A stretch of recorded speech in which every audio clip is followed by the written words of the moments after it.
In the depths, where yin winds howled like restless spirits and ancient formations slept beneath layers of forgotten, stone death had already begun its feast. What the cultivators believed to be a hunt was in truth an invitation. If you enjoy my way of explaining and storytelling, don't forget to like and subscribe. It really motivates me to keep creating. The party of cultivators advanced eastward through the winding passage, their figures swallowed and revealed in turns by the restless yin winds. At every cavern they encountered, they paused to search with meticulous care. 3 would proceed to investigate, while the remaining 2 stood guard at the tunnel's mouth, vigilance etched upon their faces, ensuring that the Umbra yin horse would find no path of escape. Before long, they arrived at the very cavern where Cultivator Yuan had first sighted the creature, a small and seemingly unremarkable hollow in the stone. This time, the black-robed woman and Bai Yaoyi remained at the entrance. Their senses extended outward like invisible threads, while the other 3 stepped inside. The moment they crossed the threshold, they sensed that something was amiss. The yin winds within were astonishingly faint. Instead of the bone-piercing chill they had grown accustomed to, a gentle warmth lingered in the air, almost comforting. Fine, soft sand carpeted the ground, and in one corner lay a small heap of rare, warm jade, faintly aglow. A delicate fragrance drifted through the cavern, an elusive blend of sandalwood and medicinal herbs. Subtle yet unmistakable. Upon closer inspection, they discovered a series of imprints pressed into the sand, resembling horse hooves, yet several times smaller than any ordinary steed's. "This is it, the Umbra yin horse," Old Man Fu exclaimed, rubbing his hands together as excitement kindled in his eyes. With the hoofprints and that lingering scent, his certainty seemed unshakable. A faint red glow surfaced upon Cultivator Yuan's face as he nodded. If Brother Fu says so, then it must be true. The passage ahead narrows considerably, though there may be forks deeper within. If we proceed carefully and track it step by step, we will eventually force it to reveal itself. Old Man Fu inclined his head. "Yes, that is reasonable. We shall—" His words were abruptly severed by a thunderous explosion. The ground lurched violently beneath their feet as the cave trembled, ferocious roars reverberating through stone and bone alike. Dust rained from the ceiling, alarm flashing across their faces. The 3 cultivators' bodies ignited with radiant light as they shot toward the source of the disturbance. In the blink of an eye, they retraced their path. The 2 women stood rigid at the tunnel's mouth, eyes fixed ahead in shock. Thunderous footsteps pounded through the darkness, each step heavier and more brutal than the last, as though a colossal presence was closing in. Then came a roar, vast, savage, and suffocating. The 5 cultivators exchanged a single glance. Without hesitation, each summoned their magic treasures, spiritual light flaring as they assumed battle stances, awaiting what emerged from the yin-shrouded depths. The black yin winds obscured their vision, limiting sight to mere shadows and shifting forms. But blue light flickered within Han Li's eyes, piercing through the gloom. What he saw 300 meters away forced a sharp intake of breath. It was a colossal wolf, its body cloaked in coarse green fur. 10 meters tall, its head loomed like a small building, crowned by a pair of enormous crimson eyes that burned with corpse-like malice. Each of its 4 claws was as sharp as forged blades, carving trenches into the ground with every step. Yet what chilled Han Li most were the corpse flames that surged from its maw. Whenever the beast opened its jaws, torrents of green fire spilled forth. Where the flames touched the icy walls, they left behind deep, jagged grooves that glowed with eerie green luminescence. A corpse wolf. The name surfaced in Han Li's mind like a shard of ice. Yet ordinary corpse wolves were but common ghosts, and even their larger kin were nowhere near this monstrous scale. This creature's sheer magnitude far exceeded recorded accounts, and the oppressive aura it exuded pressed upon the soul itself. Just as he was about to warn the others, his gaze sharpened. Burrowed amidst the thick fur atop the wolf's massive head was something white. "That's the Umbra Yin horse. What does Brother Han mean?" Old Man Fu asked, astonishment coloring his voice. The formidable ghost before us and the Umbra Yin horse are together. Han Li replied succinctly, the Umbra Yin horse. Joy flickered across their faces. Through the shifting yin winds, they could now vaguely discern the wolf's gargantuan silhouette. Though its exact form remained blurred, its overwhelming presence made their hearts tremble. The joy that had just arisen swiftly faded. The black-robed woman's expression darkened. With a flick of her fingers, more than 10 spheres of white light shot upward. They did not strike the wolf, but instead soared into the air and burst, bathing the tunnel in dazzling radiance. Under that stark illumination, the wolf's sinister form was laid bare. The cultivator's expression stiffened, and there, half submerged within the fur upon the wolf's head, lay a white equine figure. Though partially obscured, they could clearly see a white horse's head, its green eyes gleaming with uncanny intelligence. Everyone be cautious. We cannot allow the Umbra Yin horse to escape. This corpse wolf appears to be a variant beast. Though troublesome, it should not withstand the combined might of 5. Fellow Taoist Bai, you shall capture the Umbra Yin horse. As he spoke, Old Man Fu slapped his storage pouch. Chains wreathed in black light shot forth, twisting through the air like serpents before coiling toward the massive wolf. The others moved in perfect accord. The black-robed woman released 3 scarlet flying swords that streaked forward like shooting stars. Cultivator Yuan produced a jade pendant, summoning several winged scorpions that shrieked as they darted ahead. Han Li opened his mouth slightly, and a swarm of flying swords poured forth in a shimmering wave of light. At the same time, Bai Yaoyi flipped her hand and summoned a translucent net. In a shimmer of icy radiance, it dissolved into white mist and enveloped the Umbra Yin horse upon the wolf's crown. Though it was their first time fighting side by side, the sheer power unleashed by their treasures surged like a tidal wave. The Umbra Yin horse reacted instantly. The moment it sensed the incoming assault, it leapt from the wolf's head and vanished into concealment once more. As for the corpse wolf, a glint flashed in its crimson eyes. Its howls ceased abruptly. It opened its cavernous maw and expelled a torrential stream of dark green inferno to meet the incoming barrage. For a time, the corpse flames held the treasures at bay, preventing them from advancing even an inch. The winged scorpions had no time to evade and were reduced to ash within moments. Even the white net meant to ensnare the Umbra Yin horse was halted mid-air by the raging flames. Bai Yaoyi let out a cold snort. As a disciple of the North Night Palace, a realm of eternal frost, all her techniques bore the attribute of ice. To her, such corpse flames were nothing worthy of reverence. Before the others could react further, she formed a hand seal. Brilliant white chi surged from her body in a radiant tide. Frost-laden light swirled about her, casting her in resplendent brilliance like a goddess of ice descending amidst a blizzard. The temperature plummeted abruptly, and even the black-robed woman and cultivator Yuan shuddered involuntarily. The corpse wolf seemed to sense the shift in fate. It inhaled deeply, then unleashed an even greater torrent of flame. Almost simultaneously, Bai Yaoyi spat out a crystalline fan. It circled gracefully once before settling into her grasp, amplifying the frigid radiance that enveloped her. With a single sweep, the air shrieked as glacial winds roared forth, carrying countless shards of razor-sharp ice.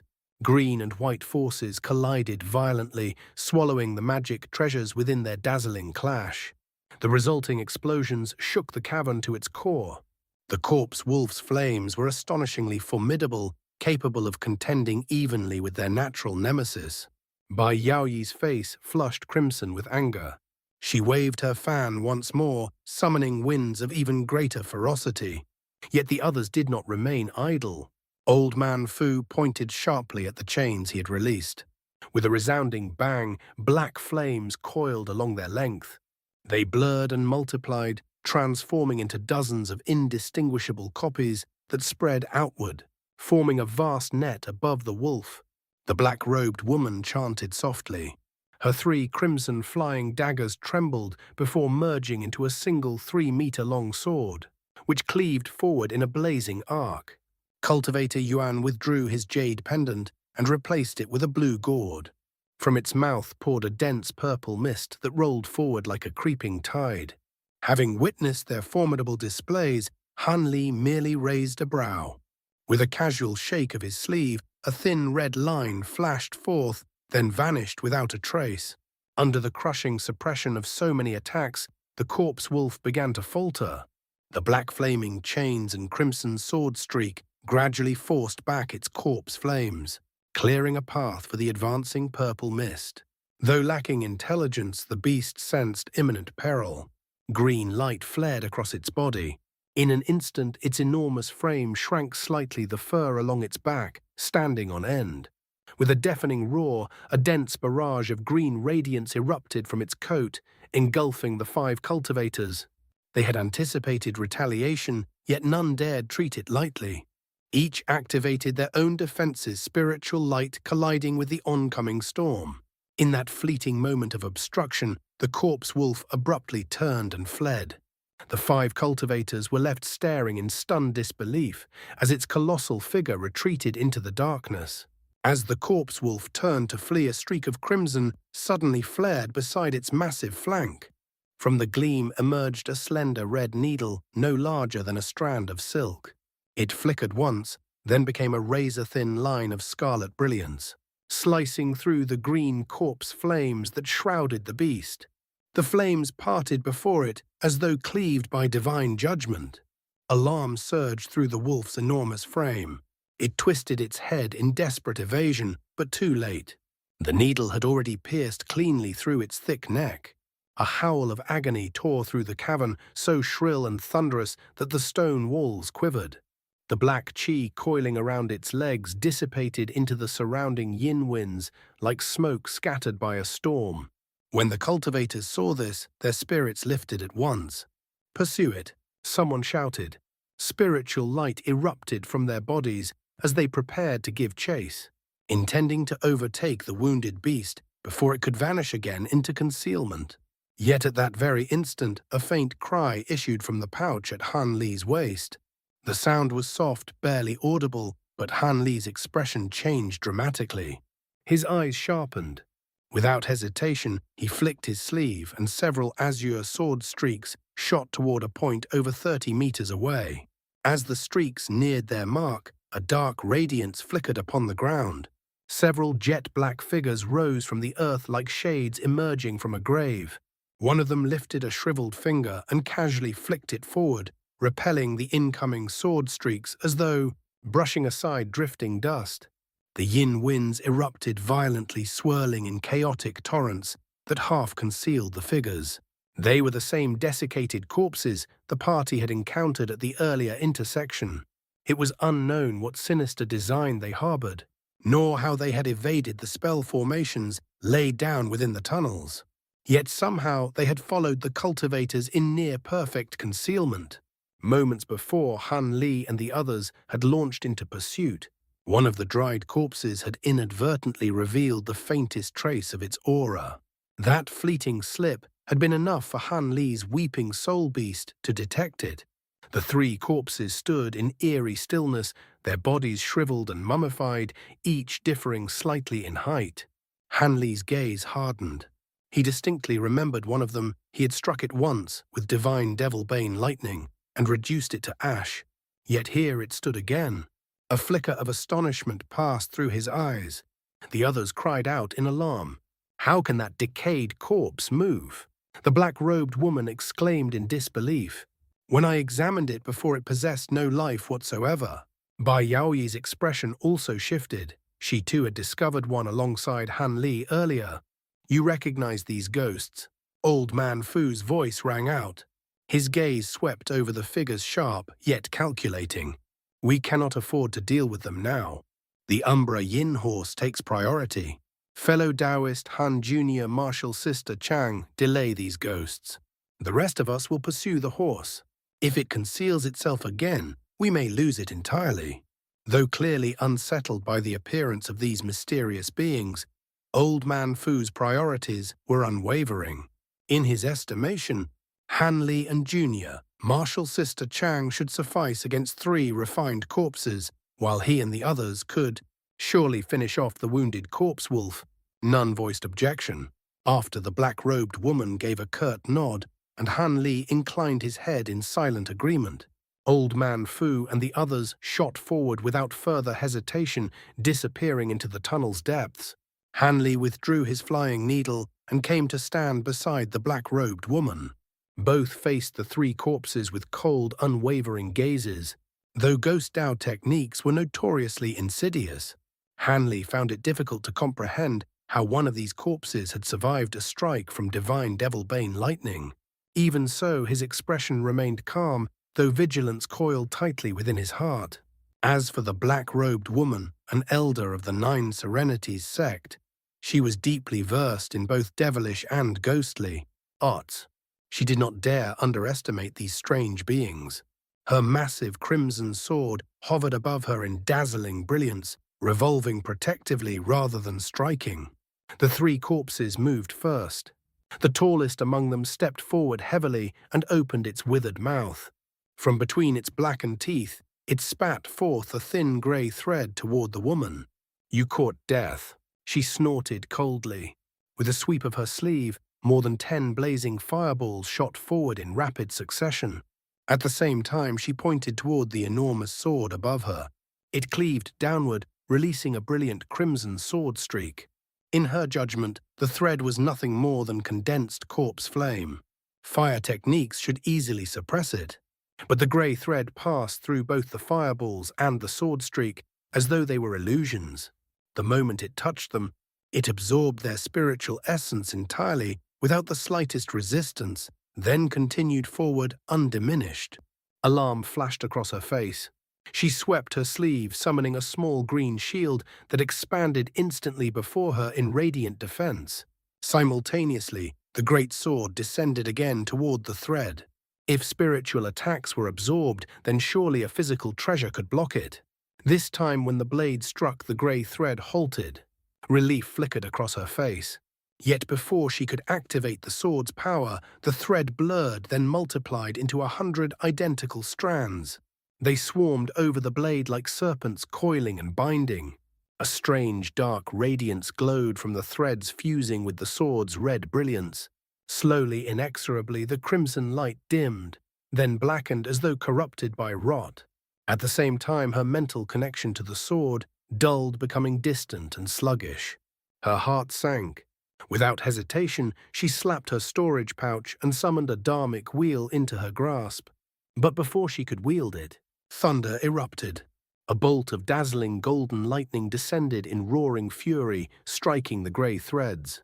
Under its wrathful brilliance, the threads recoiled violently, and the great red sword was freed. "Many thanks, Brother Han," she hurriedly said, swiftly forming a hand seal. The sword split into 3 crimson streaks and returned to her sleeve. Han Li, however, did not respond. His gaze was fixed on the eyebrows tightly drawn. The scattered grey threads had already begun to recondense, gathering back into their original form as if the lightning had only dispersed mist. Meanwhile, the other 2 dried corpses had yet to act. The black-robed woman's complexion turned unsightly as she stared at the reforming thread. This is no ordinary corpse chi. It is baleful corpse chi. Could this be a ghost fiend thread? Her voice trembled faintly, her face pale. "Baleful corpse chi," Han Li murmured. The name stirred memory. After a moment's reflection, he recalled it from the Great Development Treasure scriptures. His expression shifted. Baleful corpse chi was one of the Ghost Dao's most sinister abilities, rarely witnessed, let alone mastered. As its name implied, it was corpse chi fused with the lingering resentment of fresh death, baleful chi. To refine such chi required at minimum the corpses of core formation cultivators, along with other obscure and perilous conditions. Once formed, it was said to endure indefinitely, capable of absorbing elemental chi and corrupting magic treasures. A supreme ghost. Dao technique exceptionally difficult to counter. As for the ghost fiend thread, though unfamiliar by name, its origin from baleful corpse chi explained its insidious nature. His divine devil-bane lightning could disperse it, but not annihilate it entirely. Even as these thoughts raced through his mind, the three corpses raised their hands in unison. Their withered fingers flicked outward, each releasing a grey thread. The black-robed woman drew in a sharp breath. She cast the dharmic wheel into the air and began chanting rapidly. The wheel spun and radiated 7-colored brilliance, forming a radiant barrier around herself and Han Li. 7-colored light Buddhist radiance. Han Li had already raised his hand, golden arcs of lightning crackling between his fingers. Yet when he saw her action, he paused, surprise flickering across his features. The grey threads struck the barrier and were completely repelled. Han Li was not surprised by the barrier's strength. Buddhist techniques were renowned for suppressing the ghost Tao. Even something as vicious as ghost fiend threads could not pierce such light instantly. What astonished him was something else entirely. A devil sect elder wielding a Buddhist treasure. The three corpses did not relent. Their fingers moved continuously. Countless grey threads wove through the air, layering upon the 7-colored barrier like a cocoon of corruption, attempting to entrap the pair entirely. A cold gleam flashed in Han Li's eyes. He brought his palms together and thrust them forward. 2 dense arcs of golden lightning burst outward, striking the barrier's surface. Thunder crackled as a net of lightning spread across the 7-colored light, instantly dissolving the encroaching grey threads. The corpses showed no agitation. They merely continued releasing more ghost fiend threads, restoring what had been destroyed. "Fellow Taoist Chang, open it," Han Li said calmly. Thunder rumbled from his back as a pair of silver wings unfurled.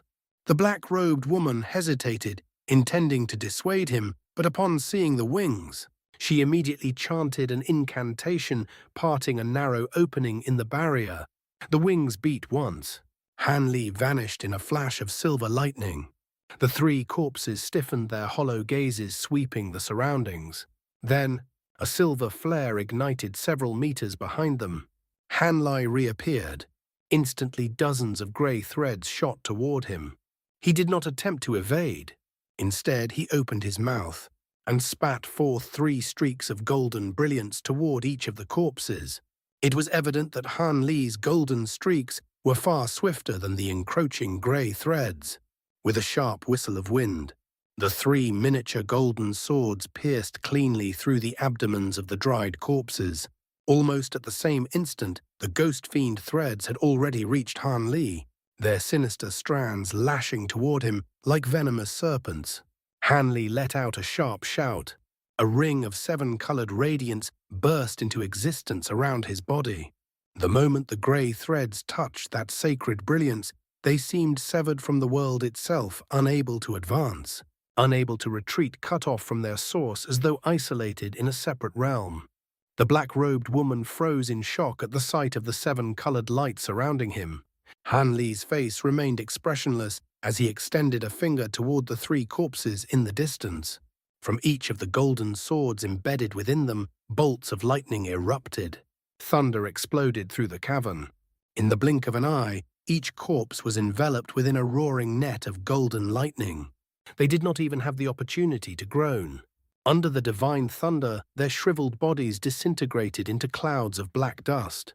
The lightning continued to rage, tearing at the dust, relentlessly preventing it from reforming. Yet, even in the face of divine devil-bane lightning, the dust did not vanish completely. It writhed and lingered as though the corpses refused to perish. Han Li frowned faintly. Seeing the enemies restrained, the black-robed woman felt a surge of relief and withdrew her 7-colored barrier. She flew closer and said, "These refined corpses have fused baleful corpse chi into their bodies. I fear they cannot be slain outright. We may need to seal them with restrictions for now." Han Li shook his head slightly. "There is no need to waste effort on sealing. We do not know what other strange abilities these ghosts possess. Common restrictions may not hold them. It would be better to finish them completely." "Finish them," she repeated, puzzled. Before she could fully grasp his meaning, Han Li slapped his storage pouch. A streak of black light shot forth, circling him once, before landing upon the ground. It was the weeping soul beast. The small monkey had already been stirred awake by the rich scent of corpse qi. Its eyes gleamed with eager excitement. Without waiting for instruction, it snorted loudly through its broad nose, releasing a hazy glow. The black dust, trapped within the lightning net, was drawn toward it irresistibly like iron filings to a magnet and, absorbed straight into its mouth, it swallowed eagerly gulp after gulp. Moments later, it patted its stomach with both hands, its face brimming with satisfaction and delight. The black-robed woman stood utterly dumbstruck. There were indeed rare spirit beasts capable of devouring ghosts, but never had she heard of a small monkey consuming something as formidable as refined corpses infused with baleful corpse qi. The closest creature she could recall was the jade-eyed ape, but this one matched not at all. While she remained lost in thought, Han Li quietly observed the weeping soul beast. Seeing no sign of corruption or backlash from the absorbed qi, he felt a trace of relief. He did not immediately dismiss it. Instead, he beckoned lightly. The monkey obediently leapt onto his shoulder. Han Li glanced at the black-robed woman. "Let us go. Perhaps Brother Fu has already captured the Umbra Yin horse." She suppressed her curiosity regarding the beast and forced a smile. "Most likely. That corpse wolf was wounded by you. It shouldn't have been able to flee far." Han Li returned the smile faintly. But before he could speak further, his body trembled slightly. The two exchanged bewildered glances and simultaneously produced formation plates from their sleeves. Han Li took a steady breath, his voice solemn. "Fellow Taoist Yuan's marker has vanished. Fellow Taoist Chang, do you know what has occurred?" Her complexion paled. "My marker on him has also disappeared. How could something happen in so short a time?" Han Li's gaze darkened. "I cannot be certain. It may be that they encountered a formidable foe, or that fellow Taoist Yuan was careless and fell into a restriction. In that case, we must hurry. The remaining markers show they are nearby." Han Li nodded. Without further delay, the two transformed into streaks of light and shot forward. After traveling roughly 5 kilometers, they arrived at a vast cavern strewn with piles of ore refuse. They slowed their vigilance, rising. 300 meters later, the refuse vanished, revealing a wide chamber ahead. At its center lay an enormous spell formation that nearly covered the entire floor. From its heart rose a towering bamboo tree stretching all the way to the cavern ceiling. Around it stood over a dozen massive stone pillars. Each pillar bound a pitch-black dried corpse in chains identical to the 3 Han Li had just faced. But what truly froze Han Li's heart was the figure crouched beside the bamboo. It was covered entirely in green fur. The creature sat hunched, absorbed in devouring a headless body. From the remnants of clothing, there was no mistaking it. It was Cultivator Yuan. Beside the monster stood the colossal corpse wolf. Beneath its claw lay a shattered, lifeless tortoise Cultivator Yuan's spirit beast. It lacked even the faintest aura. It was dead. Perched upon the wolf's head, unmoving, remained the Umbra Yin horse. The black-robed woman's face drained of color. She swept her gaze frantically across the chamber and cried out in horror. "Senior Marshal Brother Fu." Han Li followed her line of sight. 2 figures floated in mid-air, completely wrapped in thick cocoons of gray threads. Ghost fiend threads. Yet the density of these threads far surpassed anything the dried corpses had produced earlier. Thunderous explosions echoed continuously from within the cocoons, flashes of dazzling light occasionally piercing through the gray. Old Man Fu and Bai Yaoyi were still alive. In mere moments, 1 mid-nascent soul cultivator had been slain. 2 were trapped. Though Han Li maintained an outward calm, his heart was thoroughly shaken. The black-robed woman trembled with worry, yet she understood this was not the time for reckless rescue. She summoned her dharmic wheel once more and steadied herself. Meanwhile, the green-furred monster paid them no attention. It continued feasting. A sickening crack resounded as it tore off Cultivator Yuan's arm and gnawed upon it without restraint. Han Li narrowed his eyes. Blue light flickered within them. At that moment, the weeping soul beast upon his shoulder emitted a sharp, piercing cry. The fur along its back bristled as it stared at the green-furred monster ready to attack. Yet through the weeping soul pearl within him, Han Li sensed something unexpected. The monkey felt not only hostility, but fear, as though it had encountered its natural nemesis. The green-furred monster halted mid-feast at the sound of the scream. It casually tossed aside the corpse in its grasp. Then, in a single bound, it flew 60 meters through the air and landed before the two cultivators. The aura it released was suffocating. Both Han Li and the black-robed woman's expressions warped. The monster stood motionless, watching. Now Han Li could clearly see its appearance. Its face resembled that of a monkey, yet twisted and savage. Blood coated its mouth and several inch-long fangs gleamed beneath the cavern's dim light. Its eyes shone with cold silver brilliance, lacking irises, entirely giving it an unsettling, inhuman gaze. But what drew Han Li's attention most were the two fleshy protrusions bulging from its back. The creature's gaze swept indifferently past the cultivators and locked onto the weeping soul beast. An odd expression flickered across its features. Bewilderment. The weeping soul beast could endure no more. It leapt forward 10 meters and landed before Han Li, pounding its chest violently. Black light surged around it. In an instant, it expanded, 30 meters tall, transforming into a ferocious ape. Upon its back appeared the vivid image of a crimson, malevolent ghost, writhing as though alive. The green-furred monster sensed the change. It instinctively stepped backward several paces. At that same moment, the fleshy protrusions on its back trembled violently and split open. From within unfurled two magnificent silver wings, each 3 meters long, shining with dazzling brilliance. Silver-winged Nightfiend. The black-robed woman's voice trembled with terror. Her face had turned deathly pale. In the mortal world, silver-winged Nightfiends were flying refined corpses, second only to gold-clad lunar corpses. They were fearsome beings, said to rival even late nascent soul cultivators. Gifted innately in wind and earth attribute movement arts. Nearly invulnerable. Possessing immense physical strength. Masters of illusion and bewitchment. As these thoughts flashed through Han Li's mind, he pressed his lips tightly together. Light shimmered across the Nightfiend's silver wings. The trace of fear it had felt toward the weeping soul beast vanished entirely. Then it spoke. Its voice was as clear and articulate as any human's. I did not expect more would come seeking me. A cruel smile tugged at its blood-stained mouth. It has been quite some time since I tasted fresh meat. Its silver eyes gleamed coldly. You will make a fine meal indeed. That's all for today's content. See you in the next part. Support me by becoming a member. It will give me more motivation. Thank you so much.